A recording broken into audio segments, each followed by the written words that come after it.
मैं अपना परिचय दूं। Myself Mukesh Kothari. मुकेश कोठारी मेरा नाम है। भीलवाड़ा राजस्थान का मैं रहने वाला हूं। अभी भीलवाड़ा के अंदर मेरा कपड़े का स्वयं का व्यवसाय है। मैं शूटिंग बनाता हूं। फर्म का नाम हैंजली सिंथेटिक्स, 11 आनंद क्लॉथ मार्केट भीलवाड़ा में कपड़े के व्यवसाय का मेरा एक छोटा सा ऑफिस है। पिछले लगभग 47 मंथ से लगातार इस बिजनेस को मैं करता हूं। इस 47 महीनों में इस बिजनेस को करने के बाद मुझे क्या मिला है, मुझे क्या मिलने वाला है, क्या इसका फ्यूचर है, क्या इसका स्कोप है, क्या इस बिजनेस का विजन है, ये सारी बातें कुछ मिनटों में आपके सामने शेयर होगी। लेकिन इस बिजनेस को करने से पहले भीलवाड़ा के अंदर एक शूटिंग बनाने वाली प्राइवेट कंपनी के अंदर मेरी एक सर्विस हुआ करती थी। उस सर्विस को ठीक इस बिजनेस के चालू करने के ठीक 8 साल पहले मैंने ज्वाइन किया था। जब मैंने बीकॉम फाइनल का एग्जाम दिया था, परिवार की आर्थिक स्थिति अच्छी नहीं थी और मुझे परिवार वालों की तरफ से ऑर्डर मिला कि हम आपको ज्यादा नहीं पढ़ा पाएंगे, अगर आपको पढ़ना है तो थोड़ा पार्ट टाइम वर्क कीजिए, अपनी इनकम चालू कीजिए और अपनी पढ़ाई को जारी रखिए। एक लड़का जिसने बड़े बड़े सपने बनाए, एक ही दम में चकनाचूर हुए और वही दुनिया की दौड़ में मुझे भागना पड़ा। भीलवाड़ा के अंदर मैंने नौकरी तलाश की, बड़ी अप्रोच नहीं थी, नौकरी नहीं मिली, लेकिन एक जान पहचान से मुझे एक सर्विस मिली। लेकिन मुझे वहां पर एक एहसान की वजह से रखा गया। जब मैं अपना बायोडाटा देने गया तो मुझसे कुछ भी नहीं पूछा गया, क्योंकि उससे पहले मेरे एक फ्रेंड का, मेरे एक दोस्त थे, उनके पिताजी का फोन उस कंपनी में जा चुका था और उन्होंने कहा जी ऐसा है कि बायोडाटा तो बाद में देखते रहेंगे, कल से आप कंपनी में आ जाइए। तो निश्चित रूप से मैंने वो कंपनी ज्वाइन कर ली, क्योंकि मेरे पास इसके अलावा कोई अल्टरनेट नहीं था। उस सर्विस को मैंने ज्वाइन किया, 1 महीने तक लगातार काम किया। 7 तारीख सैलरी डे आया।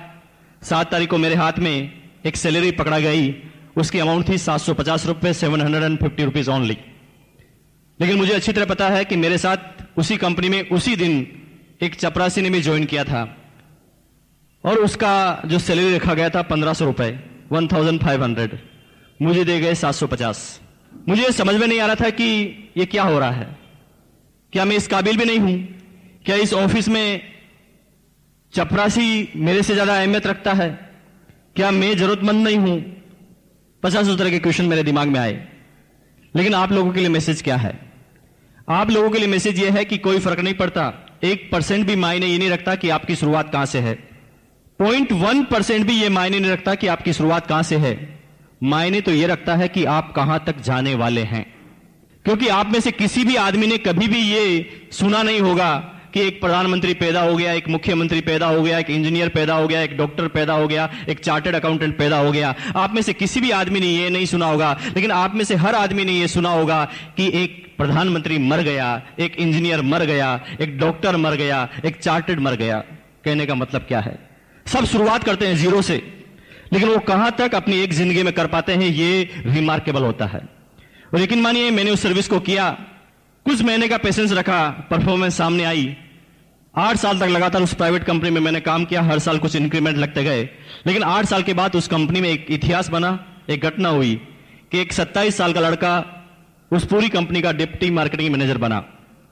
80 आदमी का स्टाफ मेरे साथ काम किया करता था और आश्चर्य की बात यह थी कि उन 80 के 80 आदमियों से मेरी जो एज थी, मेरी जो उम्र थी, सबसे छोटी थी। 13,000 रुपए ग्रोस इनकम मेरी आने लगी। कंपनी की तरफ से गाड़ी भी मिला, कंपनी की तरफ से मकान भी मिला।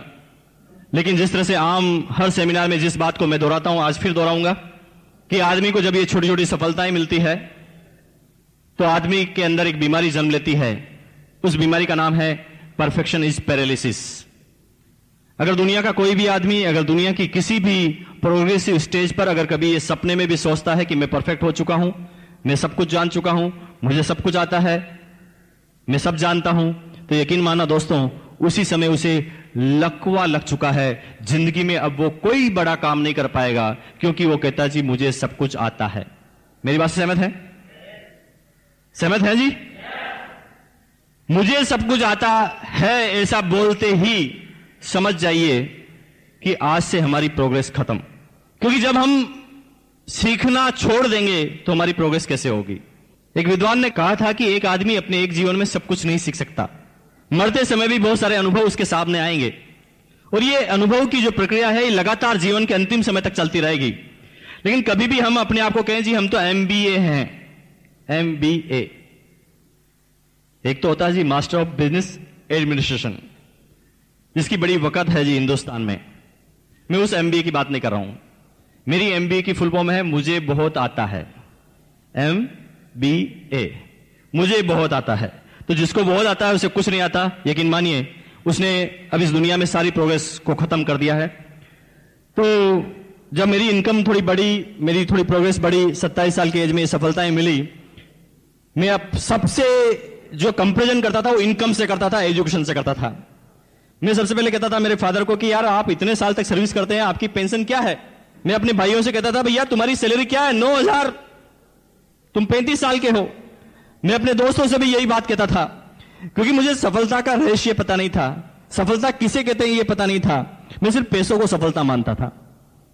और यकीन मानिए उस दौरान मेरे जीवन में बहुत सारी अपॉर्चुनिटी आई, मैंने सबको छोड़ा क्योंकि मुझे MBA हो गया था। मुझे बहुत आता है, मैं ऐसा समझता था। लेकिन अगस्त 2000 का समय मुझे अभी तक याद है। अगस्त कल से चालू होने वाला है, ठीक 4 साल हो जाएंगे 15 अगस्त की बात। संडे का समय वो था। मुझे आप ही की तरह एक बिजनेस मीटिंग में इनवाइट किया गया। मैं जिस कंपनी में काम करता था उसी कंपनी में मेरे इमीडिएट बॉस, मार्केटिंग मैनेजर, उन्होंने कहा जी मुकेश जी क्या कर रहे हो, संडे का समय है, 10 बजे तैयार होकर मेरे घर पे आ जाओ, आपके साथ एक बिजनेस शेयर करना है। मुझे बड़ी हंसी आई। मैंने कहा जी बॉस को भूत लग गया है, हमारे सेठ लोग बिजनेस करते हैं, मैं उनकी हालत जानता हूं जी, 14-14, 15-15 घंटे तक ऑफिस में बैठे रहते हैं। ये बॉस की 12 घंटे की तो सर्विस है और ये कहता जी बिजनेस करूंगा।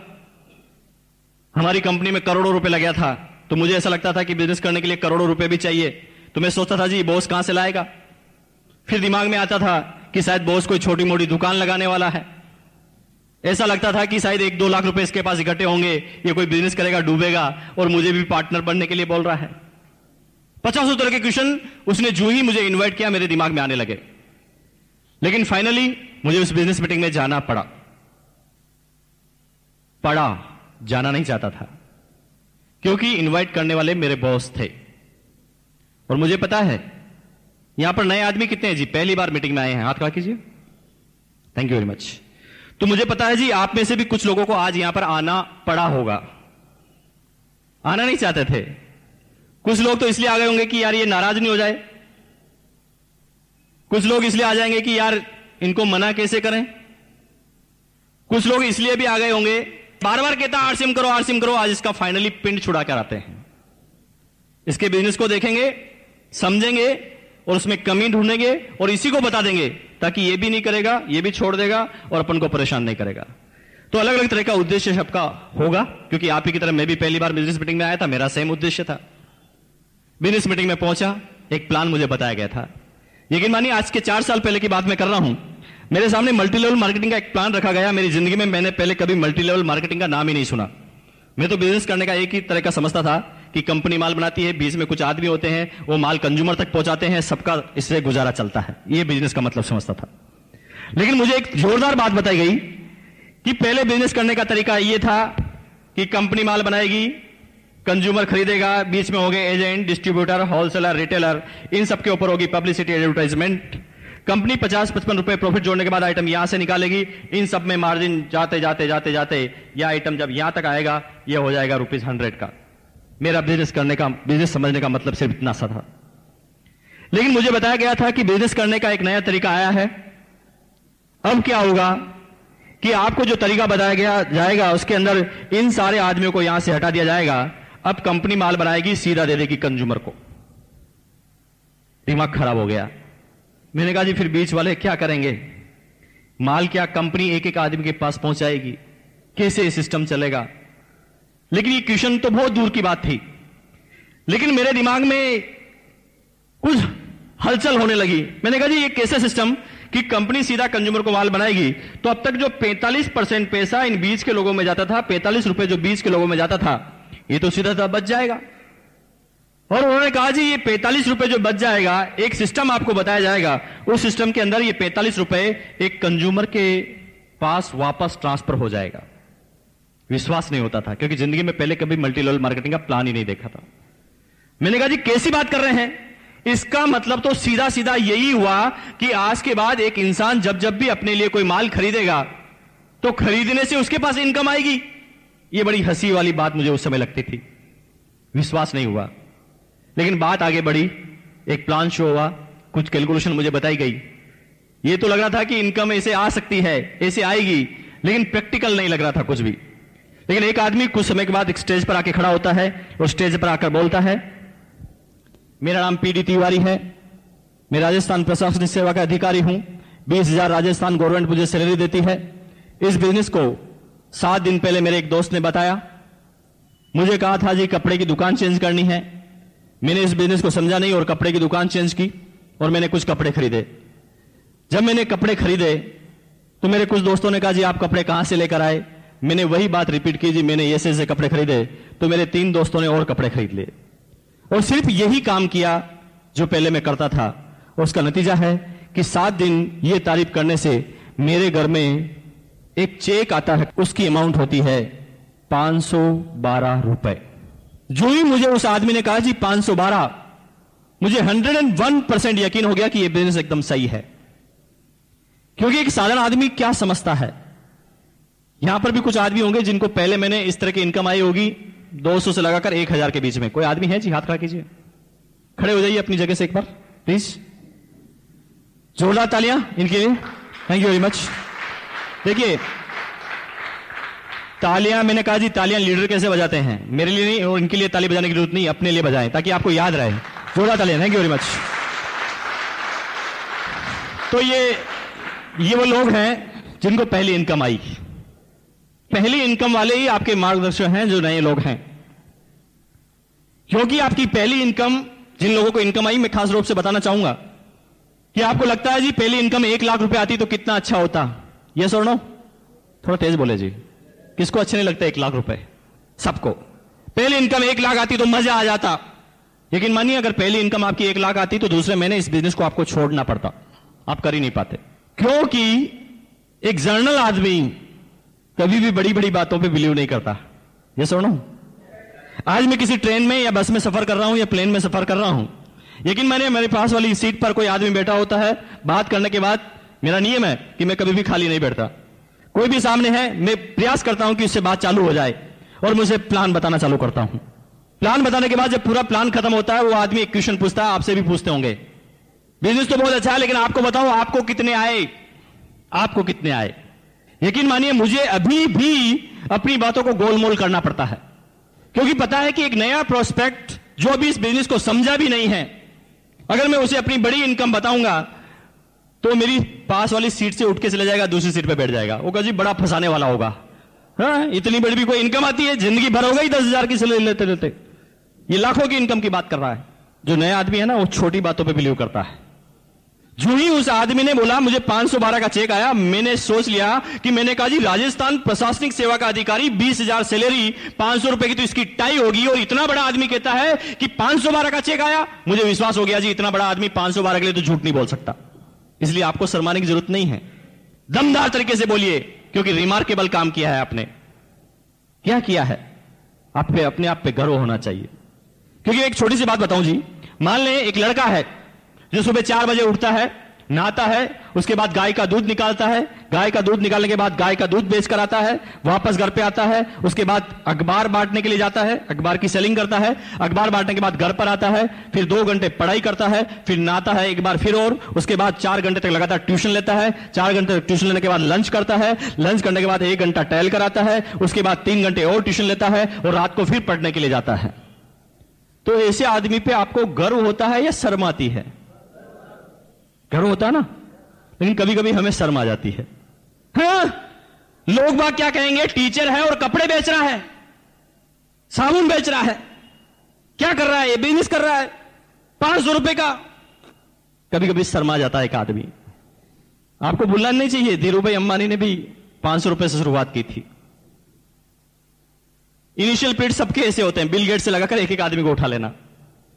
जो लोग शर्म करते हैं वो एक साधारण जिंदगी को जीते हैं, जो दुनिया के 97% आदमी होते हैं वो डरते हैं कि लोग क्या कहेंगे। और यकीन मानिए वो लोगों के कहने में इतने आ जाते हैं कि वो जिंदगी भर कुछ नहीं कर पाते। लेकिन कुछ लोग लोगों की परवाह नहीं करते, अपने भविष्य को देखते हैं और काम करना चालू करते हैं। तो आपने 512 की इनकम ली है, ये रिमार्केबल है। दम लगा के बोलिए, आपका दोस्त टीचर है, आप टीचर हैं, वो 9,000 कमाता है, आप भी 9,000 कमाते हैं। छुट्टी होने के बाद वो घर पर जाकर रिमोट को तोड़ता है, बिजली का बिल जलाता है, पत्नी से झगड़ा करता है, बच्चों के डांट लगाता है, कमियां निकालता है बीबी के काम में, और उसी जगह आप इसी टाइम को कन्वर्ट करने के बाद आरसीएम का काम करते हैं और 512 का चेक आता है। ये रिमार्केबल है। क्यों नहीं दम लगा के आप इसमें बात करते हैं? और यकीन मानिए, ये आपका जब कॉन्फिडेंस होगा तभी सामने वाला आदमी आपसे प्रभावित होगा। अब बात आती है कि मुझे विश्वास हुआ, मैंने कहा जी इतना बड़ा आदमी 512 के लिए तो झूठ नहीं बोल सकता, मुझे करना चाहिए, और मैंने इस बिजनेस को करना चालू किया। जिस तरह से आम इंसान के साथ होता है मेरे साथ भी हुआ। पहले मुझे 244 रुपीज का चेक आया।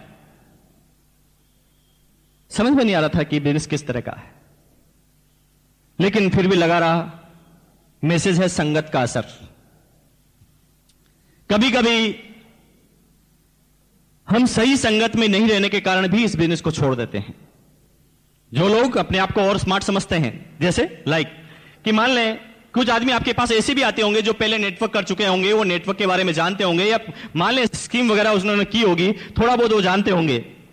तो कुछ लोग क्या कहेंगे, बिजनेस प्लान समझने के बाद वो कहेंगे भाई आगे तो मुझे सब कुछ आता है। उनको कहते जी मीटिंग अटेंड करो। अरे मीटिंग की जरूरत नहीं है, हम तो खुद ही लीडर हैं, हमें सब पता है कि कैसे लोगों को समझाना है। और लेकिन मानिए होता क्या है, वो यहां से कितना ही चार्ज होके जाए, 10 आदमी के मिलने के बाद वो घर पर जाकर बैठ जाता है। वो कहता है जी बिजनेस नहीं होगा आगे, और बिजनेस की कमी निकालना चालू कर देता है। आदमी होता है एक मोबाइल के अंदर होती है एक बैटरी। बैटरी को चार्ज करना जरूरी है, बाकी मोबाइल चलेगा नहीं। हां, बैटरी अलग अलग कंपनी की हो सकती है, लाइक नोकिया, सैमसंग, सबकी कैपेसिटी अलग अलग हो सकती है, पर फर्क इतना सा है। लेकिन कुछ लोग सोचते हैं जी हम हमेशा चार्ज हो गए। मुकेश कोठारी भी नेगेटिव होता है, मिस्टर टीसी छाबड़ा जी भी नेगेटिव होते हैं, बीसी छाबड़ा भी नेगेटिव होता है। क्यों? ये आदमी का स्वभाव है। मान लें आप 10 आदमी लगातार आपको ना ना ना ना ना ना करेंगे, तो आप क्यों नहीं डिस्चार्ज होंगे? अपने आप एक बड़े आदमी भी डिस्चार्ज होने लग जाएगा। लेकिन संगत का असर क्या कहती है? मेरी इनकम कम आने के बाद भी मैं इस बिजनेस में क्यों लगा रहा? सिंपल सी बात, क्योंकि मेरे सारे दोस्त आरसीएम बिजनेस करते थे और मैं उनके हमेशा साथ में रहता था, तो हम एक दूसरे की बात से हमेशा चार्ज होते थे। जैसे मैं 2 आदमी से मिला, एक आदमी 2 दिन 2 आदमी ने ना ना कर दिया, बड़ा परेशान होता था। मैंने कहा जी ये शायद बिजनेस मेरे से नहीं होगा, लेकिन दोस्त कहते थे चलो सेमिनार में चलो, सेमिनार में चलो, तो मैं फिर सेमिनार में पहुंच जाता था।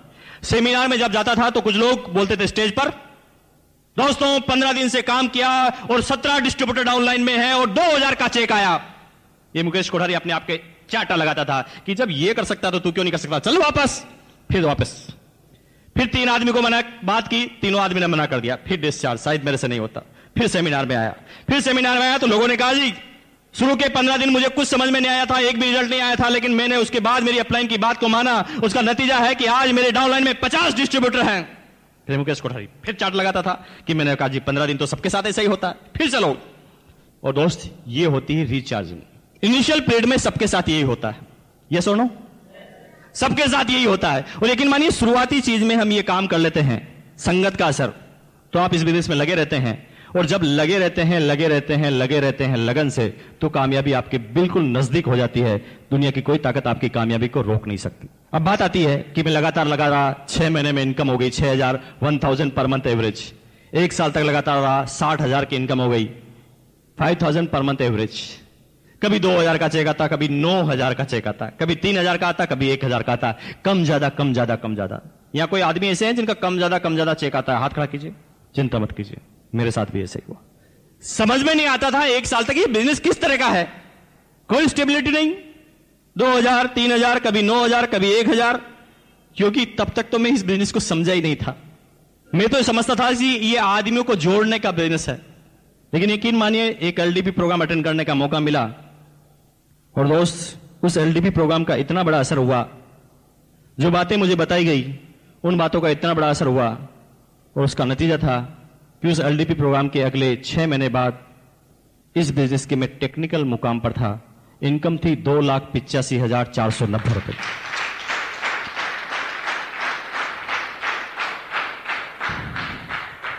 तो वही बात है कि इंजन तो मैं पहले भी था, लेकिन रोड पर चला रहा था अपने इंजन को, दौड़ नहीं रहा था। जो ही मैं सिस्टम में आया, इंजन दौड़ने लगा। सब लोगों ने जिन्होंने भी इनकम प्राप्त की है, उन्होंने सबसे पहला जो काम किया है, आपको क्या लगता है जी, क्या काम किया उन्होंने? सबसे पहले उन्होंने कोई नया काम नहीं किया, उन्होंने जो काम वो पहले करते थे वही काम किया, लेकिन सिर्फ काम की दिशाओं को चेंज किया। जैसे पहले एक लाला की दुकान से प्रोडक्ट खरीदते थे, अब वहां से उसका मुंह चेंज किया, क्योंकि अब तक जो कपड़े हम पहनते थे, अब तक जो प्रोडक्ट हम परचेज करते थे, इससे इनकम जाती थी किसी दूसरी माधुरी दीक्षित को।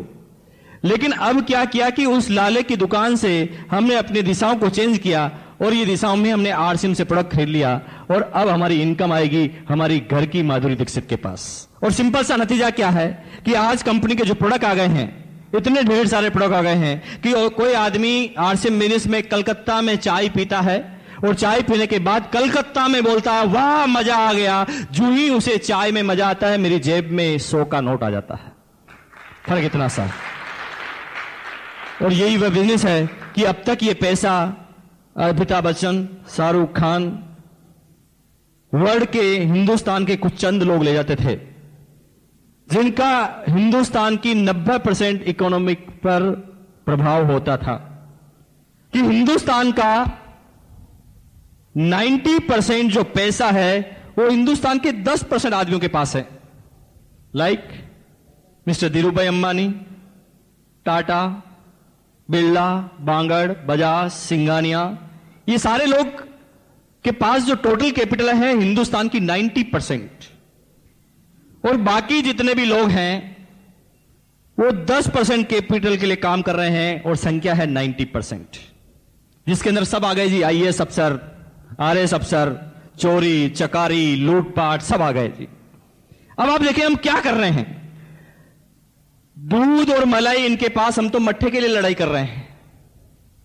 और यकीन मानिए ये जीवन की दौड़ अगर ये 10% के लिए हमारी लगी रही तो दुनिया के एक साधारण इंसान की तरह से हमारी जिंदगी निकलेगी। कब हम इस दुनिया से आउट होंगे दुनिया हमें याद करने वाली नहीं, यहां तक कि हमारे पोते भी हमारे नाम को भूल जाएंगे। कुछ लोग कहेंगे जी नहीं नहीं ऐसा नहीं है, हमें तो हमारे दादाजी का नाम याद है। ओके, मुझे पता है कि आपको आपके दादाजी का नाम याद होगा, लेकिन वो लोग अपने हाथ को खड़ा करें जो दादाजी के पिताजी यानी दादाजी के दादाजी का नाम जानते हो। नो अरे दोस्त, आपको पता होना चाहिए कि आपके, यस प्लीज, थैंक यू, एक आदमी जानते हैं जी, इनके लिए जोरदार तालियां बजाइए आप, थैंक यू। देखिए यहां पर 200 आदमी 150 आदमी बैठे हैं, और जब मैं दादाजी के नाम पूछता हूं तो सिर्फ एक आदमी का या ना के बराबर हाथ खड़े होते हैं। मुझे आप क्वेश्चन का आंसर दीजिए, क्या आपके दादाजी नहीं होते तो आप यहां पर होते? तो आप जिसकी वजह से हैं उसी का नाम भूल गए, जिसकी वजह से आज आप यहां पर बैठे हैं उसी का नाम आप भूल गए हैं। क्यों? इसमें आपकी और मेरी कोई गलती नहीं है, कोई गलती नहीं। लेकिन आप मुझे बताएं कि वो लोग अपना हाथ खड़ा करें जो हेमा मालिनी को जानते हैं, रानी लक्ष्मीबाई को जो जानते हैं हाथ खड़ा कीजिए, शिवाजी को जो जानते हैं हाथ खड़ा कीजिए, महात्मा गांधी को जो हाथ खड़ा कीजिए। अरे दोस्त, आपको याद होना चाहिए ये भी आपकी 7वीं 8वीं 10वीं 15वीं पीढ़ी में आते हैं। फिर ऐसा क्यों है कि आपको महाराणा प्रताप शिवाजी का नाम याद है, महात्मा गांधी का नाम याद है, और आप अपने दादाजी का नाम भूल गए हैं? क्यों? इसमें आपकी और मेरी कोई गलती नहीं है। शिवाजी कुछ करके गए थे, नाम याद है, महाराणा प्रताप कुछ करके गए थे, नाम याद है, महात्मा गांधी कुछ करके गए थे, नाम याद है, हमारे दादाजी के दादाजी कुछ करके ही नहीं गए थे, नाम कैसे याद होगा? तो उन्होंने एक सिंपल सी जिंदगी को जी थी जिस तरह से एक आम इंसान जीता है, इसलिए उसे याद नहीं रखा जाता। और हमारे साथ भी यही होगा कि कुछ समय बाद 80 85 70 साल की एज में हमारे जब स्वर्गवास होगा, पता नहीं कि नरक में जाएंगे या स्वर्ग में, लेकिन जब हमारा स्वर्गवास होगा तो ये दुनिया वाले क्या करेंगे? जो आप करते आए हैं, 3 दिन तक ऐसी बैठक रखेंगे, आपके गले में माला पहनाएंगे जी, फोटो के ऊपर अगरबत्ती भी लगाएंगे। 12वें दिन तक तो आपकी फोटो को संभाल के रखेंगे। 12 दिन बाद वो फोटो कहां चले जाएगी आपको पता नहीं चलेगा जी, कौन पैदा हुआ था कौन मर गया भूल जाएंगे ये इंसान। दुनिया के हर आदमी के साथ ऐसा होता है जब हम कुछ कर नहीं। लेकिन आप बताइए, क्या धीरूभाई अंबानी को इतनी आसानी से भूल पाएंगे लोग बाग? क्योंकि वो काम इसके लिए करते थे, 90% के लिए काम करते थे, इसलिए हम उनका नाम नहीं भूलते।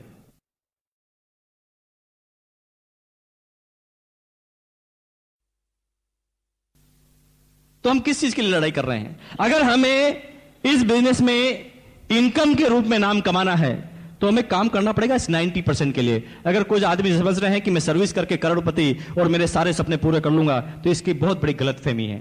ऐसा कभी नहीं होने वाला।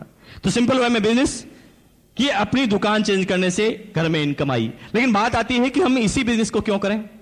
जब डायरेक्ट सेलिंग मेथड करना है तो हमारे पास बहुत सारे बिजनेस है, सिर्फ आरसीएम बिजनेस ही क्यों? तो मैं बात करता हूं जो हर सेमिनार में बोलता हूं, आरसीएम हमें इसलिए करना चाहिए क्योंकि जो आरसीएम बिजनेस के पास है वो दुनिया में किसी के भी पास नहीं है। क्योंकि आरसीएम के नाम आप देखते हैं कि फुल फॉर्म है RCM, right concept marketing, marketing का राइट कॉन्सेप्ट, मार्केटिंग करने का एकदम सही तरीका।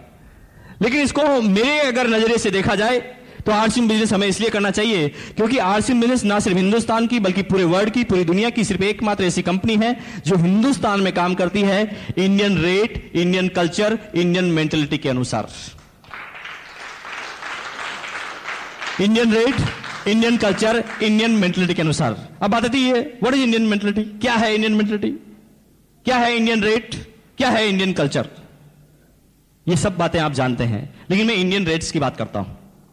आप देखें कि मान लें एक सर्वे करें, 10 आदमी का यहां से उठाएं और एक सर्वे करें, या बाहर किसी को 10 आदमी को अपन पकड़ें और उनको सर्वे करें कि आप रोज नहाते हैं, तो मुंबई में सारे लोग बोलेंगे यस। यस? कितने आदमी नहाते हैं? हाथ खड़ा कीजिए। आप कहेंगे जी अजीब और गरीब क्वेश्चन मत पूछिए। मैं ये बात इसलिए कह रहा हूं जी, आप सुन रहे हैं ना मेरी बात? You got me? तो बात कर रहे हैं कि हम किसी से पूछे जी कितने आदमी नहाते हैं, निश्चित रूप से कितने % का जवाब आएगा जी यस में? 100%। ओके जी हम नहाते हैं। हाँ, बात अलग है कि 5 दिन में नहाते हैं, 7 दिन में नहाते हैं, लेकिन नहाते जरूर हैं। ऑब्वियसली मुंबई के आदमी तो रोज नहाते होंगे, एक दिन में 2 बार नहाते होंगे, मैं आपकी बात नहीं कर रहा हूं। लेकिन अगर बात करें तो हम नहाते हैं जी। अब उनसे क्वेश्चन पूछिए कि भैया आप नहाते तो हैं, बहुत अच्छी बात करते हैं, लेकिन आप बताइए कि आप घर में जब नहाते होंगे तो एक बाथ सोप का, एक नहाने के साबुन का इस्तेमाल करते होंगे, कितने % का जवाब आएगा यस में? ओके यस, बाथ सोप का इस्तेमाल करते हैं। तो उनसे एक क्वेश्चन कीजिए कि आपके घर में जो बाथ सोप इस्तेमाल होता है, आप सोचकर बताइए, बिना ब्रांड नाम बताए, ब्रांड का नाम मत बताइए, और सोच के बताइए कि आपके घर में जो साबुन इस्तेमाल होता है वो कितने रुपए का होता है। यकीन मानिए मुंबई में 100% रिजल्ट, और ऑल ओवर इंडिया की बात देखे जाए तो 70% आदमी एक ही तरह का जवाब देंगे। कैसा? कि हम हमारे घर में जो नहाने का साबुन इस्तेमाल करते हैं उसकी रेट होती है ₹7 से लगाकर ₹12 या 13 रुपीज, 13 रुपए तक। मेरी सर्विस से कोई असहमत हो तो बोलिए। कोई असहमत है जी? थोड़ा तेज बोलिए।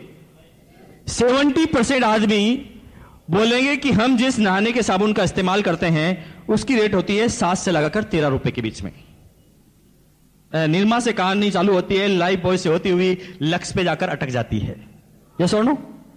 लेकिन आप 10% आदमी को पाएंगे जो कहेंगे कि 13 रुपए से हम ऊपर का प्रोडक्ट इस्तेमाल करते हैं, लाइक डो, पियर्स, मोती सिंड्रल, कुछ भी। लेकिन 20% आदमी बोलेंगे कि हम जिस नहाने के साबुन का इस्तेमाल करते हैं वो 7 से नीचे होता है, या हम नहाने का साबुन इस्तेमाल ही नहीं करते।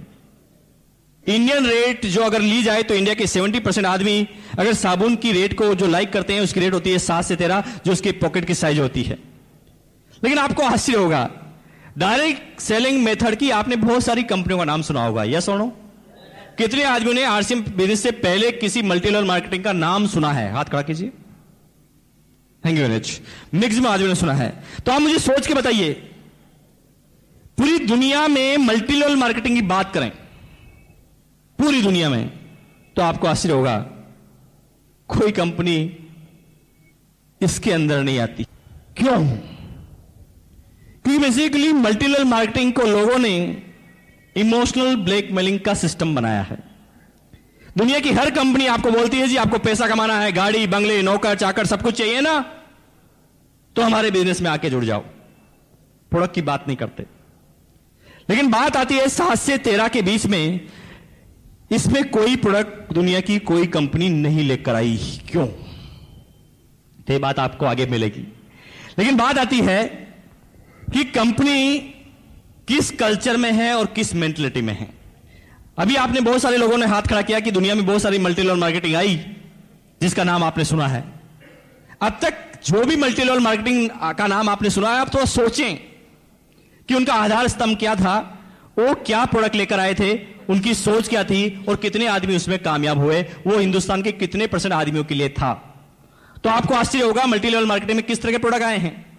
कुछ लोग लेकर आते हैं मेडिसिन कैप्सूल है जी, कुछ लोग आते हैं पेट्रोल की गोली, कुछ लोग लेके आते हैं इंटरनेट की वेबसाइट, कुछ लोग लेके आते हैं 250 रुपए की मॉइस्चराइजर क्रीम, लाइक सो इसी तरह के प्रोडक्ट आते हैं। ये सुनो, एक एक मल्टी लेवल के बारे में आप सुन लें।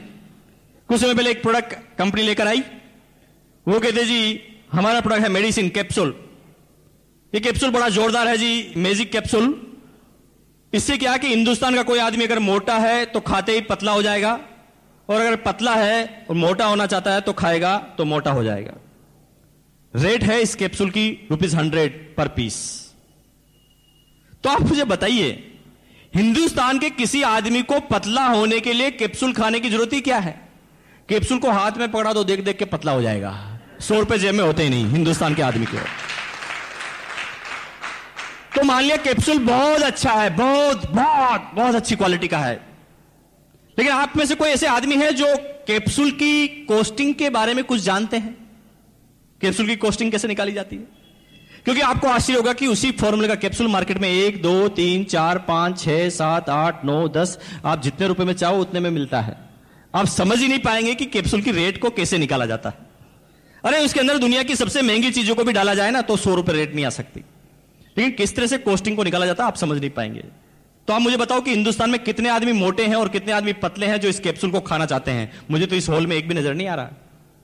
कितने % आदमी हिंदुस्तान के उस प्रोडक्ट को यूज करेंगे? कुछ नहीं। लोगों के सपने पूरे करने के लिए उन्हें कुछ भी दिया जाएगा। एक कंपनी आती है, वो कहती है इंटरनेट की वेबसाइट लेकर आए हैं, 7,000 रुपए देने पड़ेंगे और वेबसाइट आपको देंगे बदले में। तो आप मुझे बताइए वेबसाइट की कॉस्टिंग आप कैसे निकालेंगे? कितने आदमी है जो वेबसाइट की कॉस्टिंग निकाल देंगे? अरे आदमी की बनाई गई चीज है वो, उसकी कॉस्टिंग कैसे निकाली जा सकती है? नो, वो तो जिसके काम की है उसके लिए लाखों की है, जिसके लिए काम की नहीं है जीरो की है। यस और नो? एक कंपनी आती मॉइस्चराइजर क्रीम लेकर, वो कहती जी हमारी जो क्रीम बनाई है मॉइस्चराइजर क्रीम, ये 250 रुपए की 100 ग्राम है, 100 ग्राम, बहुत अच्छी क्रीम है। हम कहते जी दूसरी क्रीम तो बड़ी सस्ती आती है, आपकी इतनी महंगी क्यों? तो दुनिया की सारी कंपनियों का एक ही जवाब, हमारी क्रीम बहुत अच्छी है, इसके अंदर बहुत सारे विटामिन डाले हैं, like vitamin A, B, C, D, E, F, G, H, I, J, K, L, M सब डाले हैं, और ये कंसंट्रेट है, बहुत जोरदार है। इस तरह के फॉर्मूले कभी दुनिया में नहीं बने। मान लिया कि क्रीम बहुत अच्छी है, मैंने भी मान लिया, आपने भी मान लिया, लेकिन कोई सज्जन ऐसा है कि क्रीम को हाथ में लेकर सूंघकर लगाकर बता सकता है कि ये कितने रुपए किलो की है? कोई बता सकता है जी? क्रीम की कॉस्टिंग आपके बस की बात नहीं निकालना, क्योंकि विटामिन ई की क्रीम मार्केट में 10, 15, 20, 30, 40, 50, 60, 70, 80, 90, 100 जितने में चाहिए उतने में मिलती है। आप पता नहीं कर पाएंगे कि वास्तव में क्रीम की रेट होनी क्या चाहिए। लेकिन मान लिया कि ये सब रेट ऐसा ही है, लेकिन आप देखें कि हिंदुस्तान के कितने % आदमी क्रीम लगाते हैं, कितने % आदमी वेबसाइट इस्तेमाल करते हैं, कितने % आदमी मेडिसिन का यूज करते हैं, और कितने % आदमी अदर आइटम का या मान लो पेट्रोल की गोली का यूज करते हैं। आप सोचिए, दुनिया की तमाम कंपनियां अभी तक ऐसी आई है जो कुछ सर्टेन % लोगों को ग्राहक बनाने के लिए आई है, जिनका काम पैसा बटोरना हो, बस, इससे ज्यादा कुछ भी नहीं। लोगों के सपनों से खिलवाड़ करना, इससे ज्यादा कुछ भी नहीं। लेकिन वर्ल्ड में 3 चीजें ऐसी है, और आमतौर पर हिंदुस्तान में, जिसकी कॉस्टिंग एक आम इंसान कभी भी निकाल सकता है, कभी भी। वो हमारे नाम से निकलता है। R for roti, C for कपड़ा, M फॉर मकान। रोटी, कपड़ा और मकान। तो आप बताइए, कोई आदमी, कोई कंपनी आपको कहे जी हम नेटवर्क में लेके आए हैं गेहूं, जो रोज आप खाते हैं, रोज गेहूं खाओ और आपकी इनकम बनेगी। गेहूं बहुत अच्छी तैयारी से बनाए गए हैं और गेहूं की रेट हमारी नेटवर्क में है 100 रुपए किलो। आपको हजम हो जाएगी? आपको गुस्सा आएगा तो आप कहेंगे इधर आना, इधर आना। एक मिलाकर मारेंगे, उल्लू बनाता है जिंदगी भर वही खाते खाते रोटी को 10 रुपए किलो गेहूं। 1 सेकंड में कॉस्टिंग निकाल दी। यस और नो? इसलिए आपको पता होना चाहिए, गेहूं को लेकर दुनिया की कोई कंपनी नेटवर्क में नहीं आई है, कहीं पोल नहीं खुल जाए। सब जानते हैं गेहूं के बारे में। तो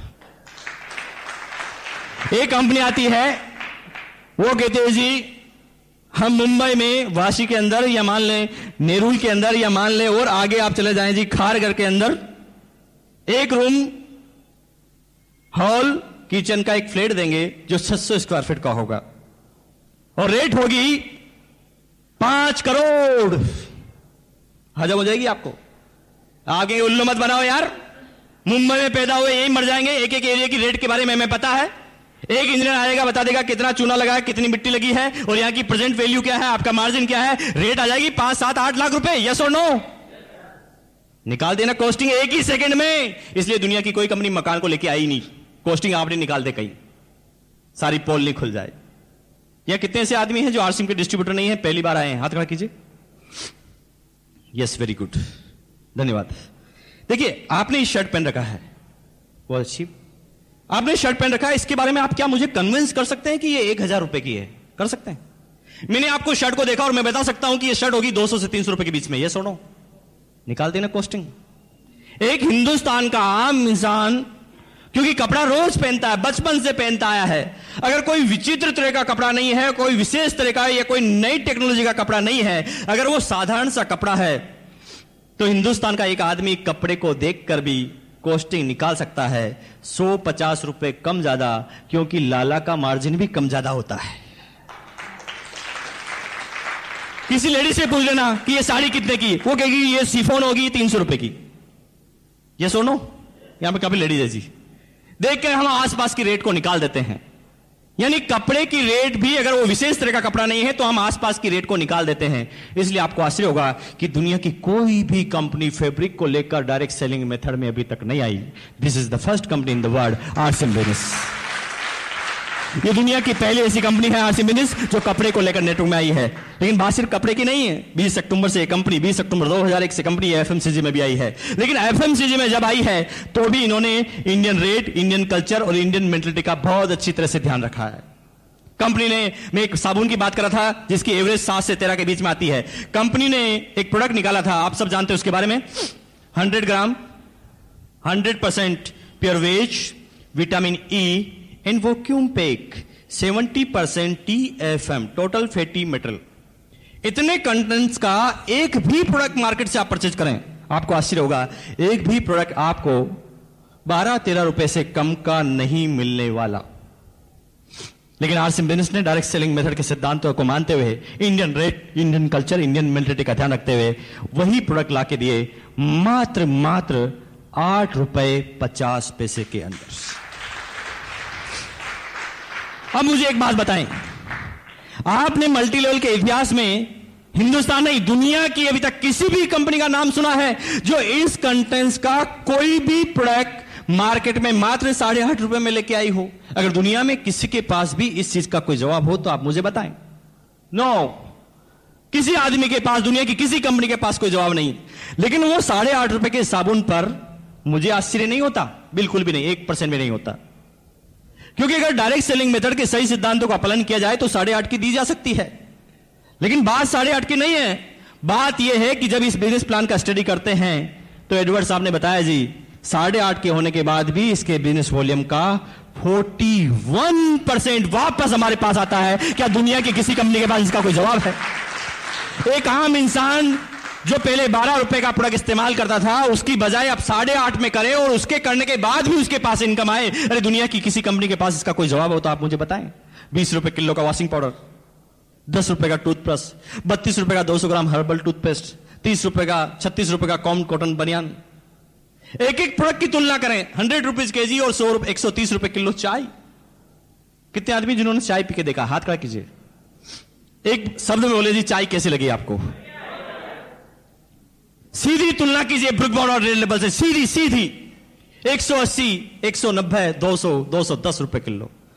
वही प्रोडक्ट इनिशियल में हमें 130 में मिले जो आम मार्केट में नहीं मिले, और उसके बाद 130 के बिजनेस वॉल्यूम का भी 41% वापस हमारे पास। अरे दुनिया की कोई कंपनी इसके बारे में कुछ सोच भी पाई हो तो एक के पास भी किसी का कोई जवाब हो तो मुझे आप बताइए।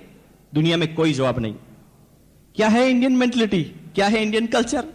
अभी तक दुनिया की हर कंपनी ने अपने रेट को छुपाने के लिए कल्चर को चेंज किया है। अगर हिंदुस्तान में कपड़े धोने के लिए एक डिटर्जेंट केक का इस्तेमाल किया जाता है और कपड़े को नीचे रखकर इसे घिसा जाता है, दिस इज इंडियन कल्चर। ये कौन सा कल्चर है? ये इंडियन कल्चर। लेकिन अगर वो इंडियन कल्चर का प्रोडक्ट लाएंगे तो लोग बाग रेट के बारे में तंग करेंगे कि हमारे हिंदुस्तान में तो 5 रुपए का डिटर्जेंट केक आता है, 7 का आता है जी, 8 का आता है। तो उन्होंने उस रेट को छुपाने के लिए कल्चर को चेंज किया। उन्होंने उस चीज को बनाया लिक्विड फॉर्म और कहा गया जी ये 250 रुपए का है। किया ना कल्चर को चेंज। पोचा जानते जी? पोचा यहां पर क्या बोलते हैं जी? फर्श को साफ करने से गीले कपड़े को लगा के बोलते हैं, क्या बोलते हैं जी? पोचा ही बोलते हैं, पोचा लगाते हैं जी। हिंदुस्तान में जो पोचा कितने सालों से लगाया जा रहा है जी, आप बता सकते हैं? आपको इसका बस जवाब नहीं होगा जी। आपके पिताजी, दादाजी, परदादाजी कितने सालों से पोचा लगाया जा रहा है जी। ठीक है जी। और देखिए पोचा हम सिंपल पानी से लगा लेते हैं, कभी उसमें सर्फ डाल देते हैं, कभी फिनाइल डाल देते हैं, यस और नो? ऐसे लगाते हैं जी। कितने ऐसे आदमी हैं जिनके घर में ऐसा पोचा लगने से वो बीमार हो गया हो? कितने आदमी जी बताओ? लेकिन वो आदमी सबसे पहले हमारी कमजोरी की तरफ नजर डालते हैं। वो कहते हैं जी आप पोचा एकदम गलत तरीके से लगाते हो, ये पोचा लगाने का कोई तरीका है? अब क्या कीजिए, एक बाल्टी लीजिए, उसके अंदर हमारा ये 250 रुपए वाला लिक्विड 2 बूंद डालिए और फिर पोचा लगाइए जी। क्यों किया जा रहा है जी हमारे कल्चर को चेंज? क्यों हमारी जेबों पर असर डाला जा रहा है? क्यों ना एक आम हिंदुस्तानी को, आम हिंदुस्तानी जो चाहता है उसे प्रोडक्ट दिया जाए, वैसी रेट दिया जाए? लेकिन दुनिया की किसी कंपनी के पास कोई जवाब नहीं। लेकिन हिंदुस्तानी मेंटलिटी क्या है?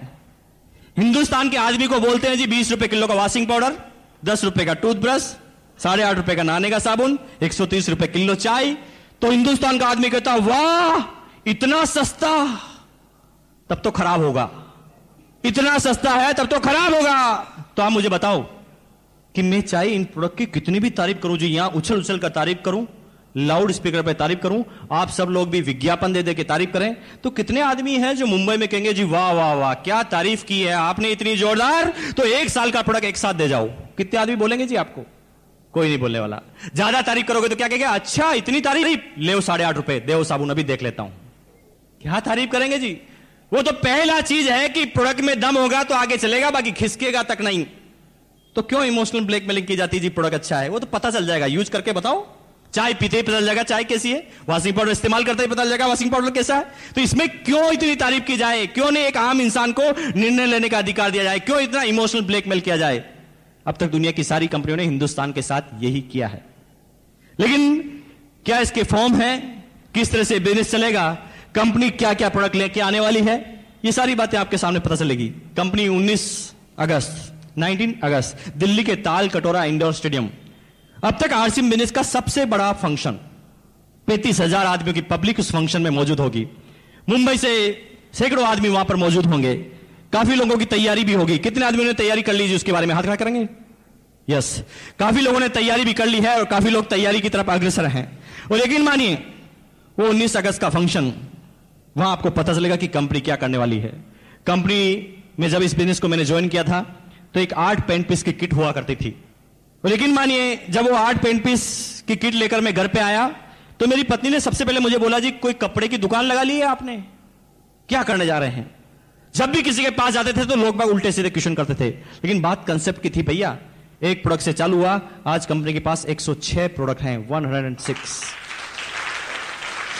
और कंपनी अगले ही महीने एक साथ वर्ल्ड के इतिहास में पहली बार 10 नए प्रोडक्ट एक साथ लेकर आने वाली है, जिसे दुनिया की कोई कंपनी लेकर नहीं आएगी।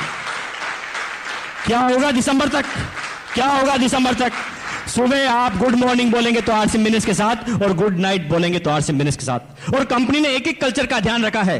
यहां पता है कि हिंदुस्तान में लोअर ग्रेड के भी आदमी है और अपर ग्रेड के आदमी भी है, मीडियम ग्रेड के आदमी भी है। और आप एक एक प्रोडक्ट के बारे में पता कर लें। कंपनी का अगर 8.5 का प्रोडक्ट है नहाने का साबुन तो 18 रुपए का भी है। डिटर्जेंट 5 रुपए का है तो 8 रुपए का भी है और 12 रुपए का भी है। वॉशिंग पाउडर अगर 20 रुपए का है तो 30 रुपए का भी है और 70 रुपए का भी है। एक एक कल्चर के बारे में 1480 की किट है तो 2970 की किट है। दुनिया की कौन सी कंपनी ने ऐसा करके बताया जी? बताइए आप। नो। लेकिन कंपनी दिसंबर तक क्या प्रोडक्ट लेके आने वाली है, दुनिया की कोई कंपनी सोच नहीं सकती। गुड मॉर्निंग बोलेंगे तो आरसीएम बिजनेस के साथ, और गुड नाइट बोलेंगे तो आरसीएम बिजनेस के साथ। सुबह आप टॉयलेट में जाएंगे, टॉयलेट क्लीनर आरसीएम बिजनेस का, उसके बाद पेस्ट करेंगे, पेस्ट आरसीएम बिजनेस का, ब्रश लगाएंगे, ब्रश आरसीएम बिजनेस का, नहाने के लिए जाएंगे, नहाने का साबुन आरसीएम बिजनेस का, शैम्पू इस्तेमाल करेंगे, शैम्पू आरसीएम बिजनेस का, अंडरगारमेंट्स पहनेंगे आरसीएम बिजनेस का, टॉवल लगाएंगे तो आरसीएम बिजनेस का, कपड़े पहनेंगे तो आरसीएम बिजनेस का, टाई लगाएंगे तो आरसीएम बिजनेस का, चाय पिएंगे तो आरसीएम बिजनेस का, भगवान के सामने अगरबत्ती लगाएंगे तो आरसीएम बिजनेस का, पत्नी की तरफ देखेंगे साड़ी आरसीएम बिजनेस की,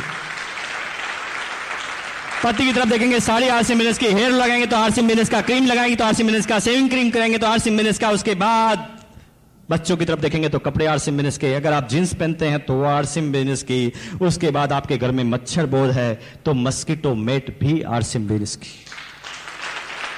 और कंपनी इनमें से मैक्सिमम प्रोडक्ट अगले महीने लॉन्च करने जा रही है। और आप आरसीएम टाइम्स में आपने पढ़ा होगा जो नया आ गया है, कंपनी ये 4 प्रोडक्ट नए लॉन्च कर चुकी है, जिसके बारे में अगली सेमिनार में पिछली बार बोला, और ये 10 दिन के अंदर आपके पास डिलीवरी मिलेगी। ये लिखा है जी new RCM product, herbal RCM shampoo 150 ml, MRP 35 rupees only.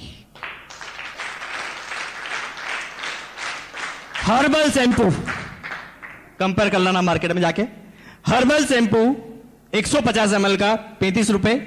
Junior RCM toothbrush, अभी तक देखिए बड़ों लोगों के टूथब्रश थे लेकिन बच्चों के नहीं थे, तो बच्चे कहते होंगे जी आरसीएम के हमारे कब आएंगे, तो बच्चों का ध्यान रखा हुआ गया है। और आरसीएम बिजनेस जो MRP मात्र 10 रुपए रखी गई है।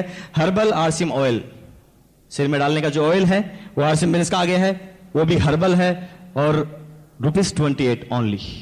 और इसका जो फॉर्म है 150 ml, चिकमेट की शर्ट, न्यू लुक की शर्ट, इसमें बहुत सारे प्रोडक्ट और आ रहे हैं।